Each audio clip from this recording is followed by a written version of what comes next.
Good evening and welcome to this special on-location episode of Almanac North. I'm Maria Hewitt.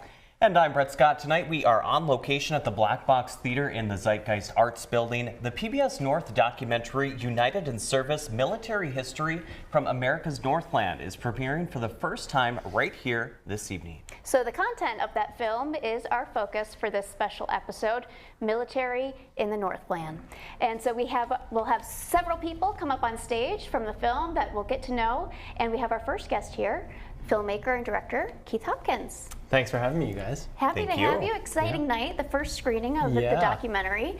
Yeah. So what inspired you to do a film on military service in the Northland? Well, I grew up in Scouts. I'm an Eagle Scout, and so community service was very much like part of my upbringing. And there's no better way to serve your community than to serve the people who serve our country. My first job in video production, I was a news photographer, and I did a lot of stories in New York at West Point Military Academy, both doing interviews with new cadets coming in and going to Army-Navy football games. So I spent a lot of time at West Point. And when this opportunity came up, I remembered those experiences, and I was like, I want to do more of that because it was just the best. So. Some wonderful stories you get to share. Yeah. Making this film was really just an amazing experience. A very unique experience, too. There's so many aspects to the film. How did you go about finding folks to interview for this documentary? Well, I started with someone I knew. I reached out to Mark Proyer from the historic Duluth Armory, who I'd done another video project with. And the historic Duluth Armory is just so rich with local history, military history, music history. And so we did interviews there with Michelle Miller, who's a co-director with Mark. And Michelle Miller was like, oh, there's someone who's restoring veteran headstones up at Forest Hill Cemetery. You got to go talk to her. And from there, it was just a kind of a domino effect of cascade of people who every time I did an interview with someone, they'd say, oh, there's these other people that you got to go talk to over there. And so it kind of just felt like dominoes. It was great. You mentioned this could be there could be a part 2, a part 3. There were so many interviews that you wanted to do. Yeah, I mean, I think preserving history, and we say this in the film, preserving history and preserving military history specifically is a job that never ends. And there's so many veterans that I did not get to talk to, and historians and current service members. So we could do millions of these just in the Duluth area. Well, in the topic, military service, it's much more than war. There's all kinds of themes that are woven in, people, community, healing. How did those kind of come out to you during all these stories? Well, I mean, I think one of the most important things that came out in these interviews was how important it is to preserve local history. And I think the film kind of became about that as well. And that kind of started at Forest Hill Cemetery with the Daughters of the American Revolution, who are working to preserve Forest Hill Cemetery. And it really got me and the producers of the film thinking about how this film is also an effort to preserve history and how important it is that that continues, both military history and all other kinds of local history. So, was there a part during the filming that surprised or shifted you and kind of opened your horizons on what it means to serve? Yeah, well, I was at Fond du Lac. I was talking with Billie, Defoe, who's about to be on the show, and we were at the Fond du Lac Museum and Cultural Center, and the director there, Jeff Savage, started talking about code talkers. And I had not planned to interview him that day, and I said to him, like, tell me what a code talker is. And I learned from him that it is a service member who used traditional native languages as code during World War I and World War II. And so we did an interview about that, and it was just what I would call a happy accident in the film. You know, it was not something I knew about or had planned to include, and it became probably my favorite part of the movie. As a storyteller, that can often be the happy, you have something planned out, but then something kind of shakes it up, and that makes it better. Yeah, it's the thing that you weren't planning on including that kind of, I don't know, it surprises you as a filmmaker, and it's the most fun thing to include. Keith, we have so much more that we want to ask you. We'll see you once again later when we do our panel discussion. Up next, we are going to hear this evening from Veteran Service Officer Billie Defoe.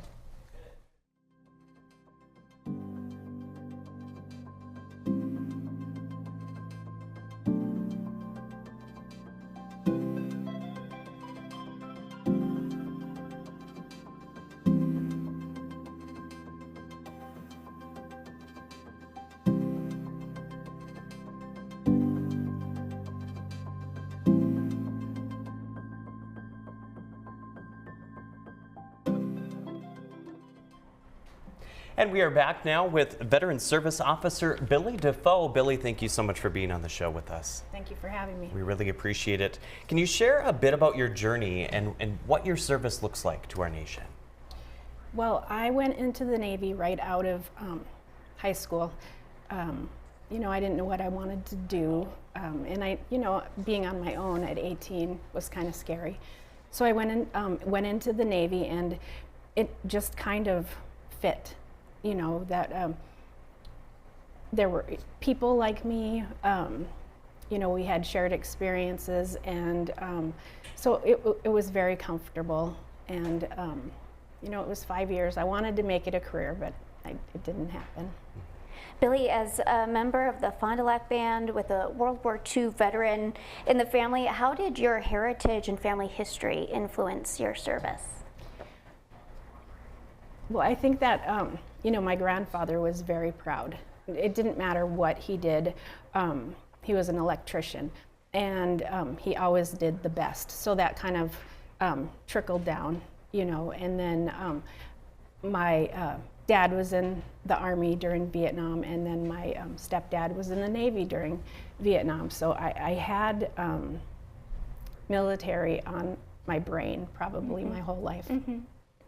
Once you were approached, how important was it for you to share your story and be a part of this film? You know, I thought it was a unique opportunity for me to tell my story, and for my kids to be able to see it, and their kids one day. I thought, you know, that's great. But it wasn't me. I kind of stood in the background, and I had some people from our honor guard come in, and I really wanted them to tell their story, and I was lucky enough to be able to do it as well. So you served in roles like ship's laundry and stores during your Navy service. What are some of the memorable experiences you had during your time? Oh, working in the laundry was actually the best job.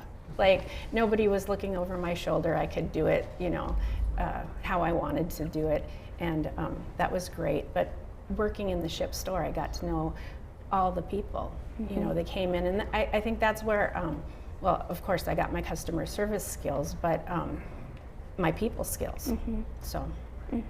What kinds of support or connection, you just mentioned having earned some people skills, of course, helped you most since your time in the service?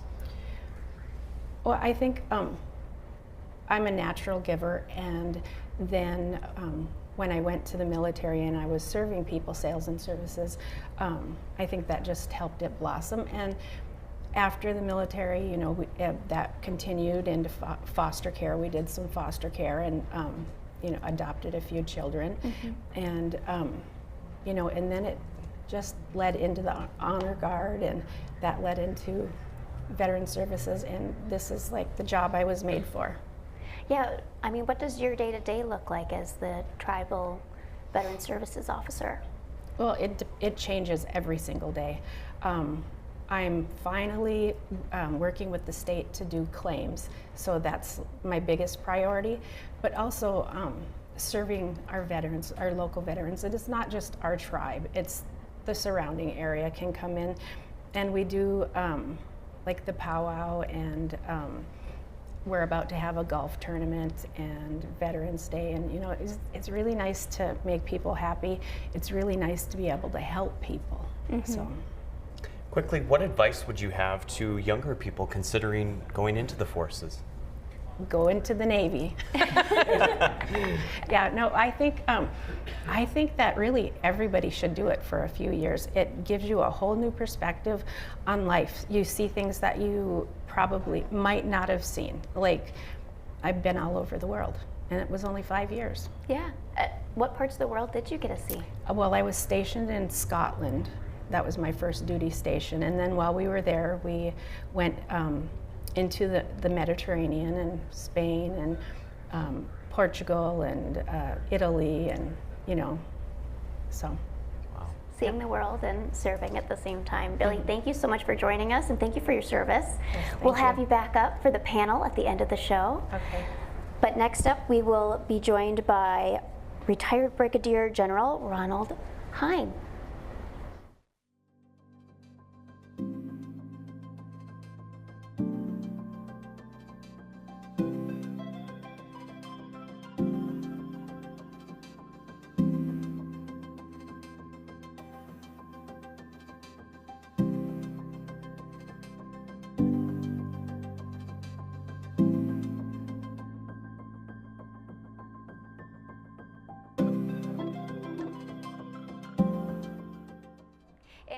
are joined now by retired Brigadier General Ron Hein. Ron, thank you so much for joining us. Well, thanks for the invitation.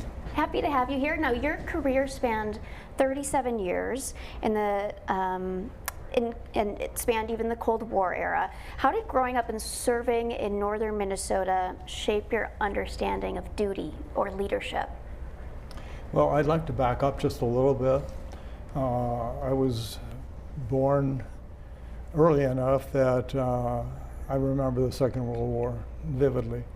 And that was my introduction to military and military service, if you will. And I think that after that, I always had a desire to belong to the military in some fashion. And I eventually then joined the Army National Guard. And I was an enlisted soldier for about 6 or 7 years. I attended the Officer Candidate School, the State Officer Candidate School, and I was commissioned as a second lieutenant in armor. I think that at 21 years of age or thereabouts, all of a sudden you realize that you have the responsibility for millions of dollars worth of equipment, and in my particular case, the lives of 19 soldiers. And that makes an impression. Mm-hmm. And if you take it seriously, it's a fantastic job. It's a fantastic learning experience that prepares you, I'm sure, for living the rest of your life. Mm-hmm. You mentioned at 21 years of age, how did you personally prepare yourself for a life in service? Well, as I mentioned, I was an enlisted soldier, and I had the opportunity to go to the OCS program in Minnesota. Preparation, you just do what they ask you to do. So you're featured in the documentary, of course, United in Service. What made you want to be a part of this documentary? Well, I was asked to come down to the armory to do the interview. And during the course of my service, I spent probably about 10 or 11 years in that building in various jobs. When I first came to, or when I was first assigned to the unit at the armory, I was a young captain, just off of company command. And I was assigned as an assistant operations officer. And then 2 or 3 years later, I was promoted to major, became battalion executive officer. Had a little break in service and came back as executive officer, and then shortly thereafter was given command of the armor battalion. Wow. As someone who is retired from the Army, what are your thoughts on how we honor and remember our veterans, especially here in northern Minnesota? Well, I think we do a great job of honoring retirees. I do think that the average age of those veterans who are involved is getting much older, and consequently it's becoming much more difficult to keep some of the veterans organizations going. That bothers me a bit. We just don't seem to have the interest of younger veterans in joining and being part of that. But there are organizations that do a great job in recognizing our veterans. St. Louis County Historical Society, as an example, sponsors a Veterans Day program, and also sponsors the Remembrance Day program, which is a remembering Pearl Harbor. On the Veterans Day program, we co-host that with the Women of Today, the Duluth chapter, and that's been very productive. Thank you so much for joining us. Thank you for your service, and you're going to sit tight because we're going to bring up Billie again and Keith, and we're going to have a panel discussion.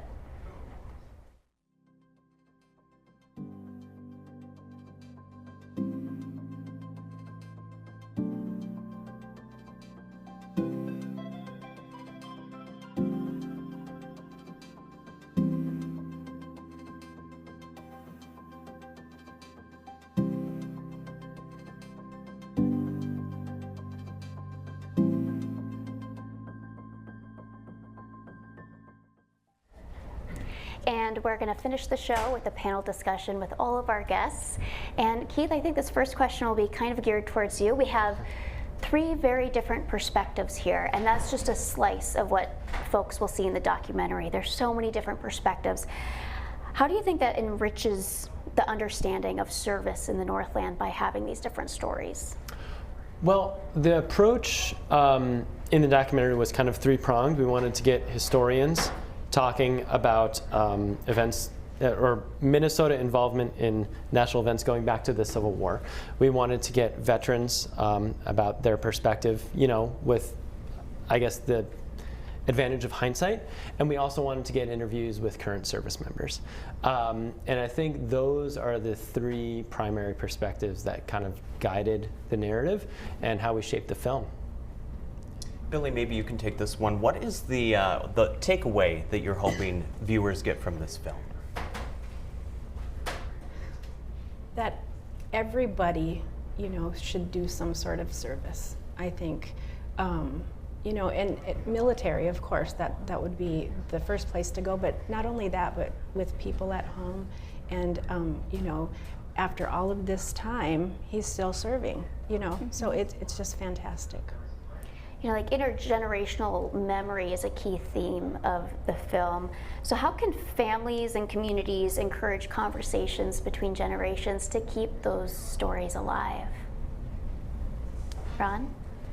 Well, I think one of the ways is through events and activities that bring people together and appeal to a broad range of age groups. We, at the Historical Society, we have a Medal of Honor row. And my dream, my vision is to have that such a significant exhibit that when young people, particularly young, both women and men, see that, they start to understand the sacrifice that people have made in order to keep this country a free country. Keith, our show tonight is leading up to the first screening of your film. How does that make you feel, and what are you most excited for this evening?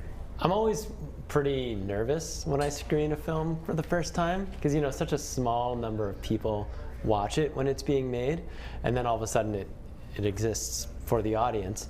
I think everyone in the film is going to appreciate the way their story is treated with respect. My word that I kept on saying to myself in the back of my head when I was making this was reverence, and that was the primary thing that I wanted to come across when people watch it. Reverence and respect for all the people in the movie, all the people not in the movie, because we can't include everybody, and what they've done for our country, and the role that our state plays in the history of our nation. This can go to everyone here. Feel free to chime in. But do you think military service to folks who live in the Northland, is it a unique experience for Northern veterans, people involved? Does our way of life make it different? It was definitely different for me. I went to Orlando in August. Ooh. And I had never traveled. So yeah, so it was culture shock. I mean, now with the internet and everything, I think that you know, people around the nation get the same information, but I didn't get that in northern Minnesota in 1990. So I had a lot to learn. What do you Well, think? I would agree. I had the same kind of experience living in northern Minnesota all my life up until the time that I went to Fort Knox, Kentucky, and with a large group of young second lieutenants, learned a lot about what was in the rest of this country, and the people. From my perspective, a lot of the people I interviewed talk about how Minnesota was the first state to offer up troops to Abraham Lincoln to fight for the North in the Civil War. And in the film, Ron gets to talk about it. But several people brought it up. I think it's a great sense of pride.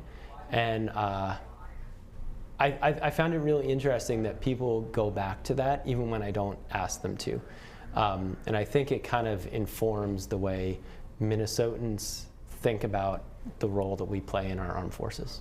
It goes all the way back to the Civil War.